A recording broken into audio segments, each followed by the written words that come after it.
ज़रा सोचिए, आप एक ऐसे इंसान बन चुके हैं जिसे रूम में एंटर करते ही लोग अलर्ट हो जाते हैं। आपकी आवाज़, आपका बैठना और आपका बात करना सामने वाले को सबकॉन्शियसली सिग्नल देता है कि इस बंदे से पंगा नहीं लेना है। पार्ट 1 में हमने रॉबर्ट ग्रीन के कुछ खतरनाक लॉस देखे थे, लेकिन आज पार्ट 2 में मैं आपको वो 3 सबसे डार्क साइकोलॉजिकल रूल बताने वाला हूँ जो आपको एक आम स्टूडेंट से क्लास का मास्टरमाइंड बना देंगे। अगर पहला पॉइंट आपको सॉलिड लगा तो याद रखना आखिरी पॉइंट आपके होश उड़ा देगा। Law number 1, conceal your intentions. सोचो, क्या आपके साथ कभी ऐसा हुआ है कि आपने अपना सबसे बड़ा प्लान या सीक्रेट किसी को बताया और कुछ ही दिनों में वो प्लान पूरी तरह फ्लॉप हो गया? ऐसा इसलिए होता है क्योंकि जब आप अपने इरादे पहला ही जाहिर कर देते हैं तो लोग आपके खिलाफ हो जाते हैं। डार्क साइकोलॉजी का सबसे बड़ा रूल कहता है, अपने पत्ते हमेशा छुपा कर रखो। लोगों को कभी भनक भी मत लगने दो कि आपका अगला कदम क्या होगा। जब आप अपनी चाल चुपचाप चलते हैं तो सामने वाला कभी अपने ढाल ऊपर नहीं कर पाता। इसे मैं तुम्हें अपने एक छोटी सी स्कूल लाइफ की कहानी से समझाता हूँ। हमारे क्लास में एक बार एक बहुत बड़ा कंपटीशन होने वाला था। हर कोई चिल्ला चिल्ला कर बता रहा था कि वो क्या करने वाला है, कौन सा टॉपिक चुनेगा, लेकिन मैंने और मेरे दोस्त ने बिल्कुल शांत रहने का फैसला किया। हम क्लास में ऐसे बैठते थे जैसे हमें कोई फर्क ही नहीं पड़ता। हम बस बैक बेंच पर बैठकर नॉर्मल बातें करते।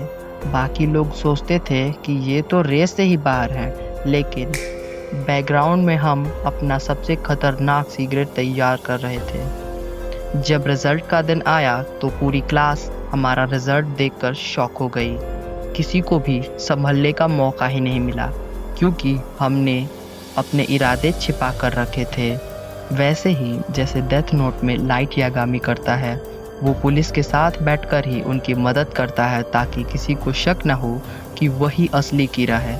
अगर आपको ये कॉन्सेप्ट हिला देने वाला लगा तो रुकिए, अगला पॉइंट इससे भी 10 गुना ज़्यादा खतरनाक है। Law number 2, interaction with boldness. अगर आप किसी काम को करते वक्त थोड़े से भी नर्वस दिखे तो दुनिया आपको वहीं दबाना चाहेगी। क्या आपने कभी नोटिस किया है कि जब आप क्लास में किसी सवाल का जवाब सहम कर या डरते हुए देते हैं, भले ही आपका जवाब कितना भी सही हो, फिर भी लोग आप पर हंसते ही हैं। इंसानी दिमाग का यह फितरत है, वे कमज़ोर को तुरंत दबाना चाहेगा और उस पर हावी होना चाहेगा। अगर आप किसी रूम में एंटर कर रहे हैं या किसी को अपनी बात मनवाना चाहते हैं तो आपके अंदर वो शेर वाला जज्बा होना चाहिए। आपकी हिचकिचाहट ही आपका सबसे बड़ा दुश्मन है। लॉ नंबर 3, हर कीमत पर ध्यान आकर्षित करें। इस दुनिया में सबसे बड़ी करेंसी पैसा नहीं बल्कि अटेंशन यानी लोगों का ध्यान है। जो इंसान गुमनामी में खो जाता है उसकी कोई वैल्यू नहीं होती। लोग सिर्फ उसी को याद रखते हैं जो सबसे अलग दिखता है या सबसे अलग बिहेव करता है। डार्क साइकोलॉजी कहती है कि चाहे कुछ भी हो जाए, आपको भीड़ का हिस्सा नहीं बनना। आपको कुछ ऐसा करना होगा कि हर किसी की नज़र सिर्फ आप पर टिकी रहे। जो इंसान सेंटर ऑफ अट्रैक्शन बनना सीख गया वो पूरी महफिल कंट्रोल कर सकता है। सोचो, क्या आपके ग्रुप में कोई ऐसा बंदा है जो हमेशा चुपचाप कोने में खड़ा रहता है और कोई उसकी तरफ ध्यान नहीं देता? आप कभी वैसा नहीं बनना चाहेंगे। जब हमें अपनी क्लास में अपना डोमिनेंस बिल्ड करना था तो हमने जानबूझकर एक मिस्ट्री क्रिएट की। हम हर फालतू बात पर रिएक्ट नहीं करते थे और जब पूरी क्लास किसी एक तरफ भाग रही होती थी, हम जानबूझकर बिल्कुल अलग रास्ता चुनते थे।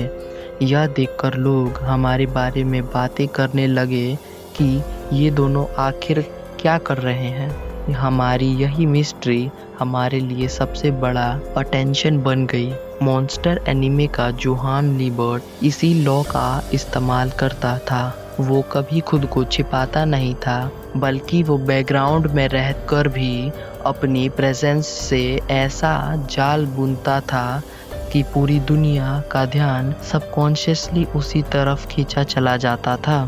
वो बिना कुछ बोले भी रूम का सबसे अट्रैक्टिव बंदा बन जाता था। अगर आपको इस सीरीज का पार्ट 3 चाहिए तो कमेंट सेक्शन में तुरंत 50 कमेंट्स का टारगेट पूरा करो, वीडियो को लाइक करो और चैनल को सब्सक्राइब करना मत भूलना।